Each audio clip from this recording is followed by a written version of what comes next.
Welcome to the Wally Show Aftercast. All the stuff we did not get to during the course of the show, including some stuff that no one saw. There was a text stream of things going on today while we were playing music, while we were talking, and it all started from generosity. Our boss, Jeff, was like, hey, very simply, hey, do you guys want anything from McDonald's? I'm going. And we're like, oh my gosh, that is so nice. And then I was like, yeah, I'd like a large Coke, no ice, my usual order, and a sausage McGriddle.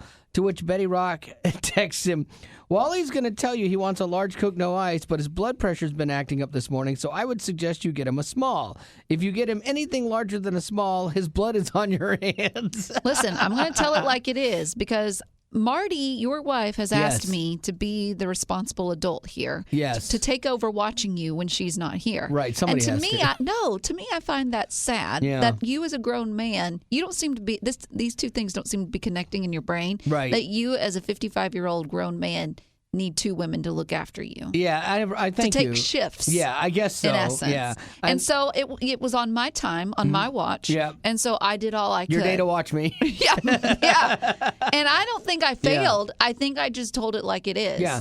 I said, don't listen to her. Also, sausage McGriddle, please. I have cash for you extra for a large. So I was going to pay him extra to go large. Betty's like, Gavin's like, no, I'm out, but thanks for offering, Betty. I don't need anything. So if I'm understanding correctly, Wally wants a small Coke, no ice, and a plain sausage biscuit. You're totally undermining me. Well, because the sausage McGriddle has sugar in it. Yeah, but what I really appreciate, Jeff's like, oh my gosh, you guys are worse than my kids. This was a poor guy that got drug into something he did not want to be a part of. A simple, hey, can I get you something, should have just been one text with an order. Yeah. and he got drug in, and it was like his kids.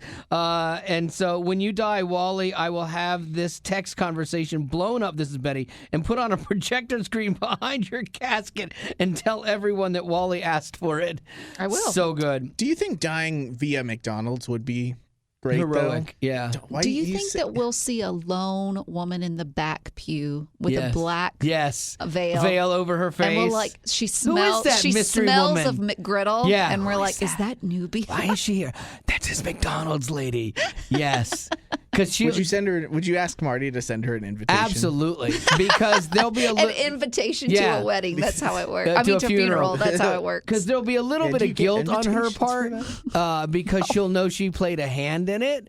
But if she was smart, she'd try to partner up with Marty to do me in and then take a cut of the insurance, like that. Those two should be working in cahoots. Do you think, let's say from a crime standpoint, we know that sugar could kill you, and if somebody, let's say our boss, kept giving you as much sugar as you possibly could, and then you passed away, slowly poisoning me. Do you think that by any account he could ever be considered charged with guilt? I feel like that couldn't be. No, he enabled me, but at the end of the day, it would be my own. You are the one choosing exactly to drink to that's eat a good or not. point. Yeah, it's not force fed on me. So, but what was great is Jeff came in and he with the wisdom of Solomon, he was like, Wally's asking for large, Betty's asking for a small. Let's cut this baby in half, and Wally gets a medium, and that's what he showed up with, and he nailed it. He crushed it. I don't know. I was so proud of him. Because then you were just saying how your blood pressure, you can't seem to get it calmed down. Yeah, it happens every once in a while. It's just today. It just happens. Yeah, it just happens. There's no rhyme or reason to it. Right. No. Look, if medicine can't control it, what am I going to do? I mean, you are on medicine. Yeah, I mean, what else am I going to do? I can't do anything about it. I have to have a Coke.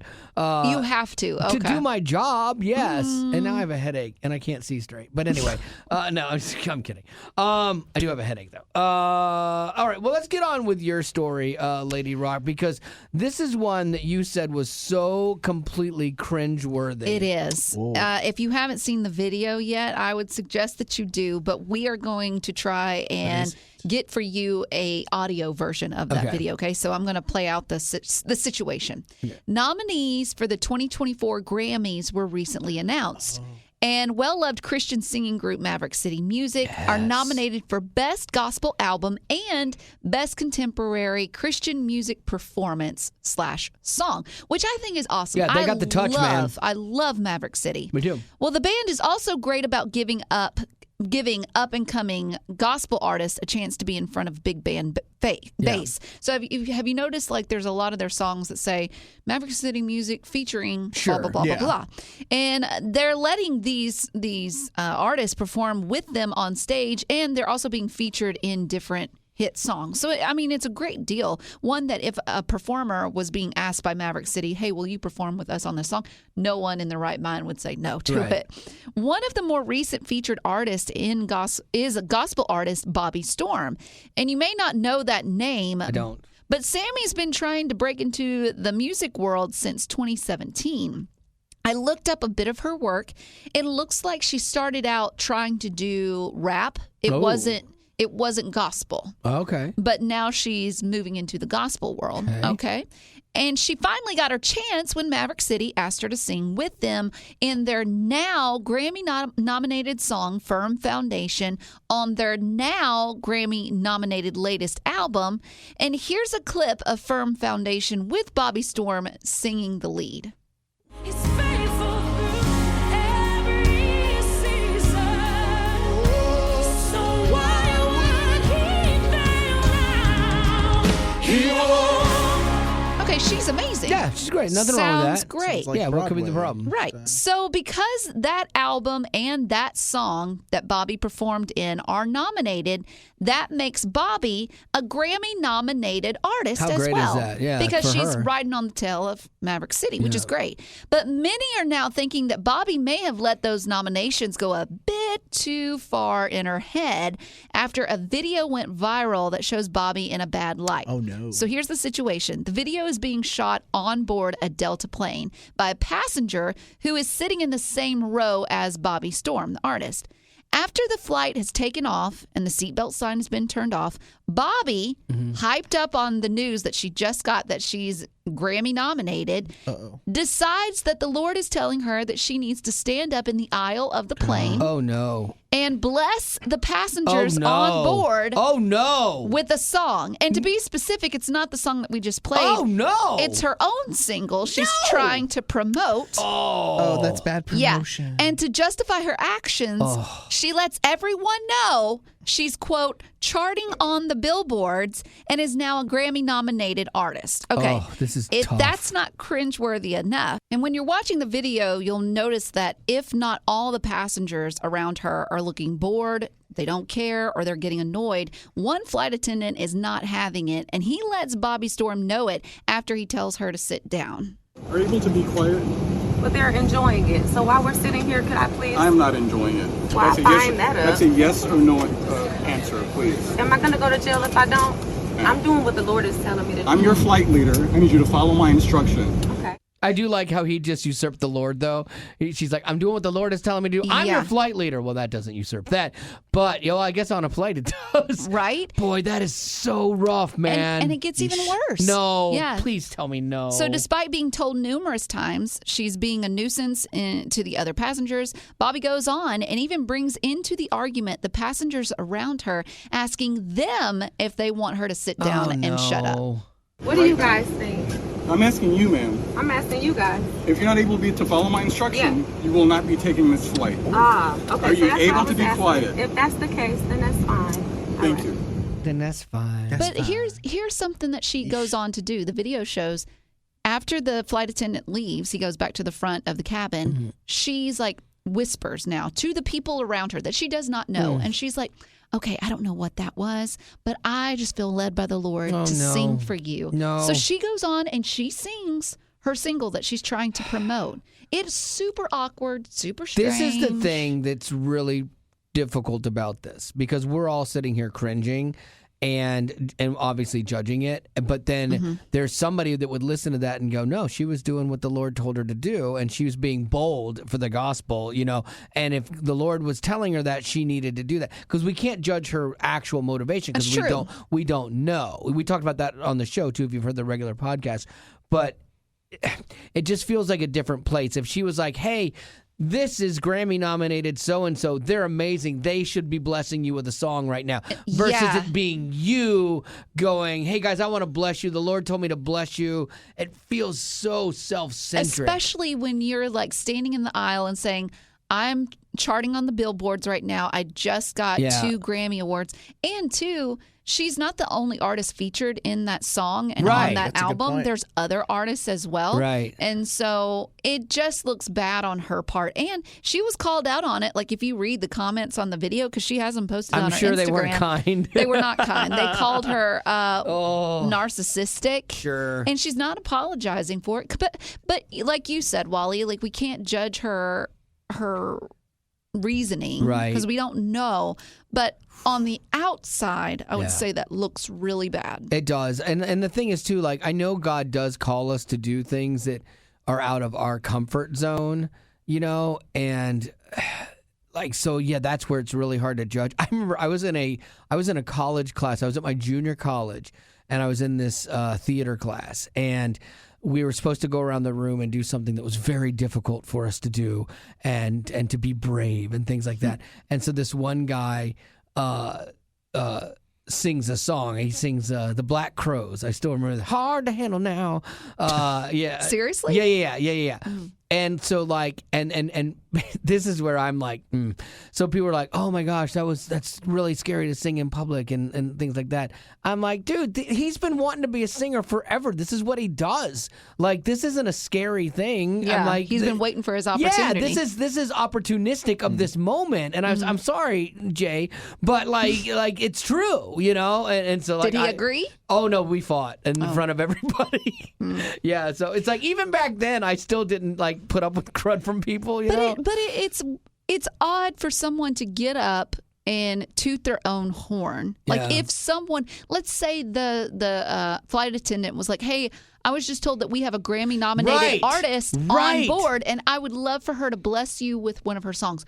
Then we'd be like, "Wow, that's amazing." That's where, because on like Southwest, they do fun things like that. You know, you're not gonna have that on American, but like Southwest. But like, yeah, if this is the hard part. Again, I hate sounding like I'm judgmental, because if I'm that girl and I go like, God, boy, I feel you're telling me to do this. Like, look, you know how bad this is going to look, and I don't want it to look bad on you.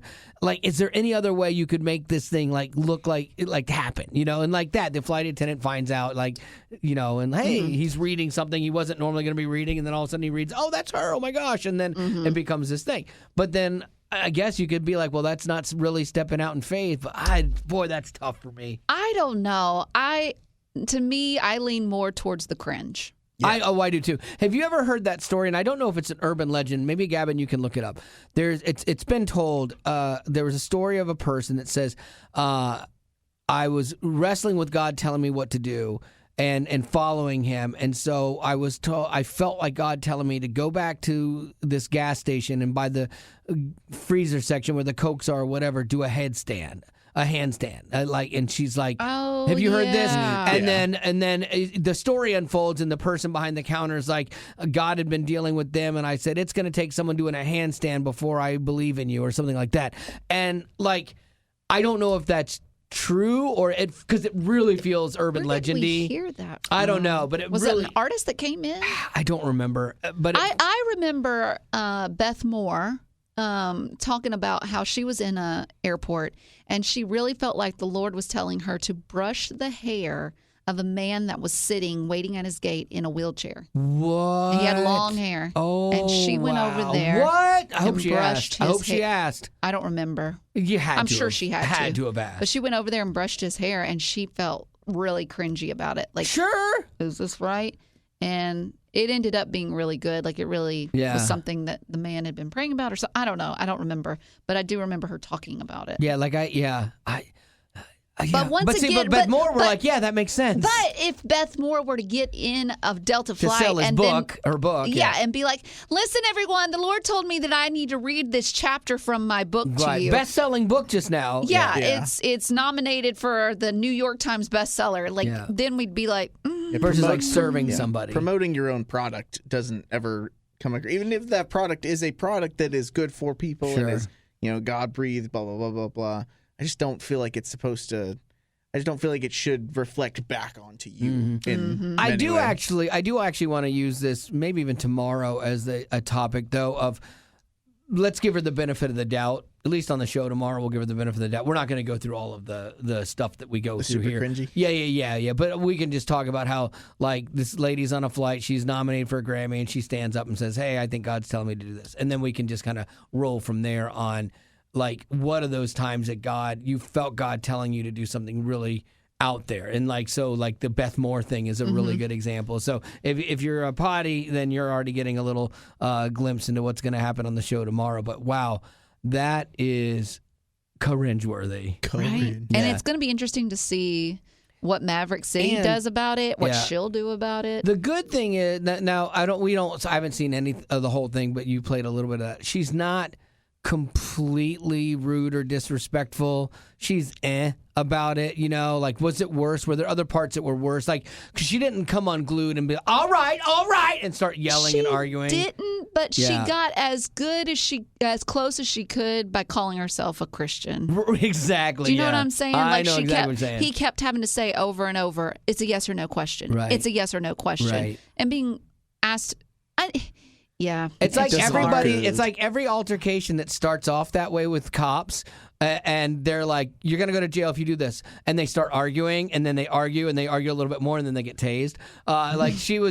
She was arguing the point with him a little bit, but then she realized, oh, yeah, I actually could get in trouble, and she backed down. But then she makes it look like she backs down, but she still sings the song.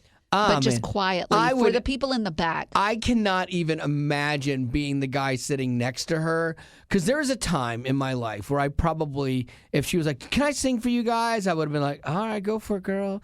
And now I probably would have been like, I don't think this is a good look. Honestly, I don't. It's like, ma'am, I'm just trying to get to Los Angeles. Yeah, I put my headphones in. I think I was just trying to, fall asleep. Yeah, I'm going to listen to Maverick City music. Okay? Yeah, it's something about, like, having respect for the others that are in the cabin. Yeah. Read the room. There's children. Yeah, you don't. And who knows if there was a nervous flyer on there. Her making that scene, I would have been like, Yeah.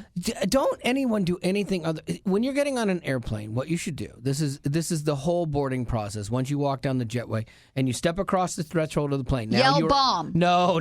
You are on the plane. You're on the plane. And you look at the first flight attendant you see and you say, hey, you having a good day? And they say, yes, sir. Welcome. Thank you very much. I'm going to go find my seat now. And then that's it. That's your last interaction with anybody. You walk straight down the thing. You put your thing in the thing. You sit down, headphones in, seatbelt on, eyes straight forward, and you don't act the fool. That's how you fly. Nothing you should do should have any No one should even know you're there. No, they shouldn't have to, like, peek at you. No. Except to give you some crackers and a soda. Yeah, you should. People should not even know you're on the plane. Yeah. Like, that's it. Like, that whole children should be seen and not heard from back in the day. That's how everyone should fly. You can talk to strangers because you do. I hate it. You meet people. Well, no, I see you. They meet me. They meet me. Like, but I'm a kind person. Yeah, you talk to them. What was that? They meet Nothing. me. I'm just sitting over here minding my business. No, I am. When people talk to me on a flight, I'm very kind, and like I will indulge them even when I don't want to, because I think I'm supposed to. Yeah. But it's not what I would choose. I have a face that's like, hey, why don't you tell me your whole life story? And I don't know where that came from. But if they wanted to sing their life story to you, that's where I put the headphones in. I'm out. Long time ago. Yeah, I'm 100% out at that point. My hair is blue. This is why my hair is blue. Yeah. I've had a couple instances on flights of where I lost my Jesus. Just a couple of times with people that were entitled, and I yelled back at them. The lady that hit you with their bag? Yeah. Oh, that was on the monorail, and I spun the dude around with his backpack. Oh, no, I'm talking about the other lady. The one that... And you said something like, well, I guess we're all something. Oh, yeah, I forgot about that. The worst was the guy after we'd been on a flight in Africa, and the cabin was about 113 degrees. We were on the tarmac. No AC. Zach had lost 47 pounds, and he sweated it all on me. Understandable. And the guy behind us was just a lunatic. And I'm in Africa, and I came unglued on that guy. Like, I lost my mind. What'd you say? I yelled at him because I forget what he was doing. And I just remember I'd had enough, and I'd hit my boiling point literally, and I lost my cool, so. You yelled at him. Oh, I did. I would have been there with the video camera, and then I would have posted it. One of my worst ones, though, was again, I'd been traveling for 20 hours, and we were trying to get our visas. We were in Africa. And then somebody walks up to the front of the line and just gets their visa, cuts in front of everybody. And we'd been there for hours. And I just got passive aggressive. I was like, oh, must be really nice to not have to wait in line with everybody. Woo-hoo-hoo, Mr. So-and-so. You get to do whatever you want. And I'm on a trip with other believers. And I was like, yo. And then I find out that the visa guy had sent this guy away and said, come right back up to the front and I'll take care of you. And so I was a total jerk, to where it didn't need to be there. It didn't need to have that reaction. I feel bad. To this day, I feel bad about that. Does the monorail guy or the Africa, whatever you make my list? Yeah, does he make your list? No. With the barbecue guy, the lipstick girl, and who was the other one? The Africa guy could make my list. The monorail guy was just clueless and he's whatever. He's just rude. But the two biggest ones are the lipstick lady and the Blue Ridge barbecue guy. Those two. Yeah, forever. How long ago was the lipstick lady? Was that last year? 2 years ago? It's probably 2 years three, ago. Maybe. Yeah. Feels like it was just yesterday. Dude, I can still see her face, and that smug little face as she puckered her lip, pursed her lips to do her lipstick, and was not letting me out. Oh, I see it. I see it in my nightmares. It's the face I see right before I'm in jail. What's going to be so great is when we get to heaven and God's going to be like, I want to introduce you to someone, and it's that girl. Oh, and I'll be like, I already know her. And then he introduces you to the barbecue guy, and he's like, your mansion is right there smack dab right between in between them. Oh, my goodness. And then so the barbecue guy's like, hey, we're doing a cookout, and then he'll serve everybody else but me, and it'll take 4 eons to get me my barbecue. And the lipstick lady will be in line in front of you, and she won't let you pass her. No, she will not let me pass her for eons. Oh. Good times. I know heaven's supposed to be good, but right now this picture of it is not good. What was it? Oh, there was another lady too. Oh, like the lady that we played the audio from on the show today. That was so miserable. The thing I should have told her was yeah, I know that you're going to heaven, and I know you don't think I am, but I'm going there too. But I do know God has a sense of humor, and I'm going to live next door to you, and you are going to drive me crazy for all eternity. So that'll be fun. So Betty, you know how I am very skeptical about Christian movies, at least the ones I'm not in. Of course, you had to yeah. get that in. So I got invited to see the movie Journey to Bethlehem, which is a musical about the birth of Christ. So right there, flags go up. I know, right? That's what I thought. But then I started thinking, they turned the story of Alexander Hamilton into a hit musical. So why not the story of Jesus? It should be better, right? Yeah. So I go to an advanced screening of the movie Journey to Bethlehem. And I have to tell you, at first I was like, when they started off singing right out of the gate, I'm like, uh-oh, here we go. And I really, as I leaned into it and went with it, I'm like, man, this is actually really good. I really enjoyed it. If you loved High School Musical, Camp Rock, Glee, you and your family will love it because the guy who did a lot of the music for those shows, Adam Anders, directed and did all the music for Journey to Bethlehem. Oh, he actually, we're all in this together. We'll be singing the songs from Journey to Bethlehem like that too. The movie stars Antonio Banderas as Herod, and I got to tell you, Joel Smallbone plays his son, and he holds his own with him scene for scene. He was amazing. I wonder why they didn't ask you to be in it. I don't know. Maybe because we're all in this together. That's why. Now I see it. That's it. So if you want to check out the movie or learn more about it, it's JourneyToBethlehemMovie.com. All right, well, that's going to do it for your Aftercast. Birthdays we can do. This is what I meant to say. You guys got to let me finish. Audrey, I'm not sure if she got this in late or I just didn't see it, but I'm going to go with the latter. Anyway, her dad, Sam, celebrated a birthday on the 9th. So happy belated birthday, Sam, Audrey's dad. She said he is the best dad ever. I love him so much. He is a handyman and loves Hallmark films. Wow. Oh, just like Wally It and is kind of Gavin. like me. Yeah, unbelievable. Except the handyman part. Yeah. Well, that's true. The question, what is your favorite Christmas movie? Oh, Rudolph the Red-Nosed Reindeer. The claymation one? Absolutely. Rankin Can Bass. we bring up, just because I want to hear it because it's I'll go so find good. it. Oh, The Christmas Magic. Christmas Magic. I would say the claymation Rudolph one is really good, though the Santa is really mean in that one. I'm not sure why. Yeah. But my favorite by far is White Christmas with Bing Crosby, Danny Kaye, Rosemary Clooney. I don't know the name of the other lady. I don't know that I've ever seen it, to be honest with you. What? White Christmas? Yeah, I was an adult long after I should have seen it to see the one with every time a angel ring a bell gets its rings. It's a Wonderful Life. Yeah, I saw that as an I've adult. never seen that. And What? yeah. It's so good. I love White Christmas. That is my favorite as well. Really? But I've never done that one. Now, what's the one that you're like? It's kind of on the outskirts, and you still love it. Emmett Otter's Jug Band Christmas. It's so good. It's so good. I was actually, I wasn't even done asking. yeah, I was actually looking I gotta for look it. this up. I couldn't find Emmett it. Otter? Emmett Otter's Jug Band Christmas. Emmett Jug band? Otter. Band. What is that from? It's like it's a puppet like It's thing. like Alvin and the Chipmunks. Basically, but they were actual puppets, not claymation.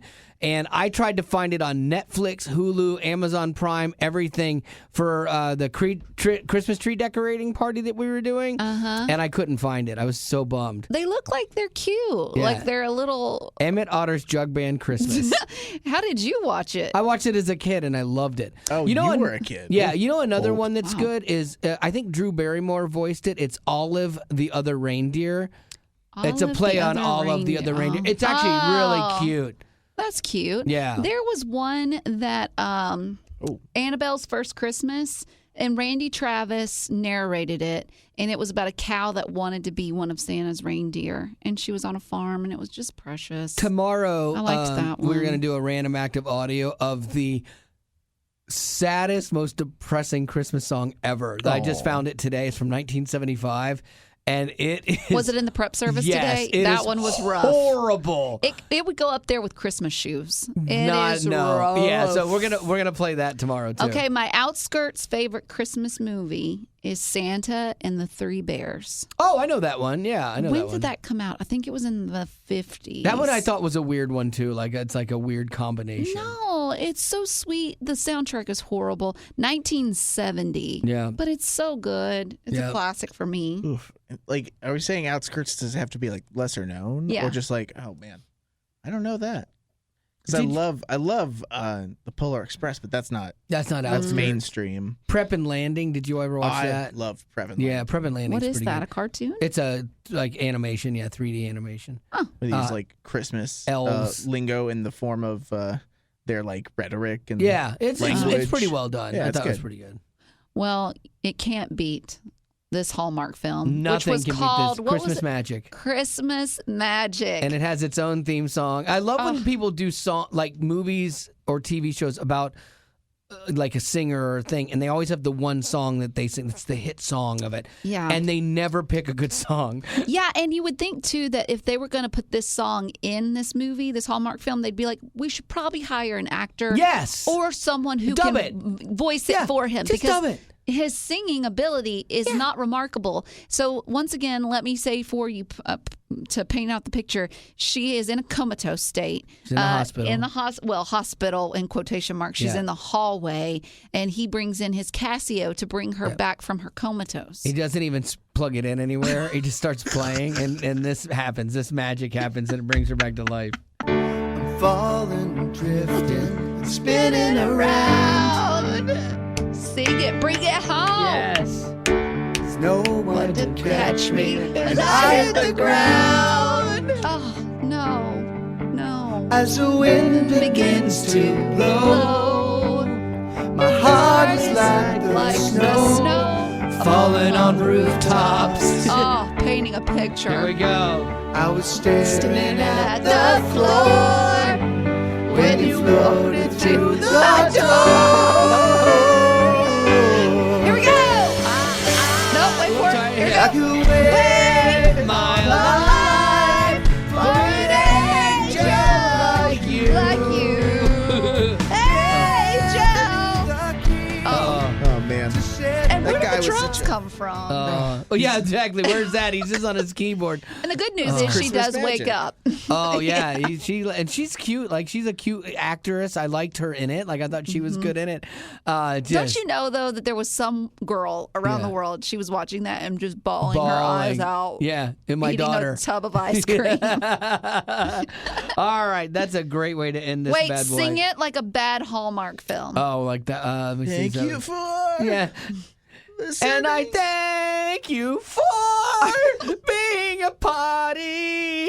It's been a party to hang out with you. Oh, crying Thank tears you. Love it. of pain. Growing up in poverty has never been easy for children, but with the added challenges of the pandemic, conflict, and natural disasters, families around the world are facing an unprecedented food crisis. Unfortunately, those who are already hungry are now even more desperate. But by sponsoring a child through compassion, you can help provide life-sustaining essentials such as food and clean water. And with your compassionate support, that child can not only survive, but also flourish. You can find out how and choose a child to sponsor when you click on the compassion banner at wayfm.com.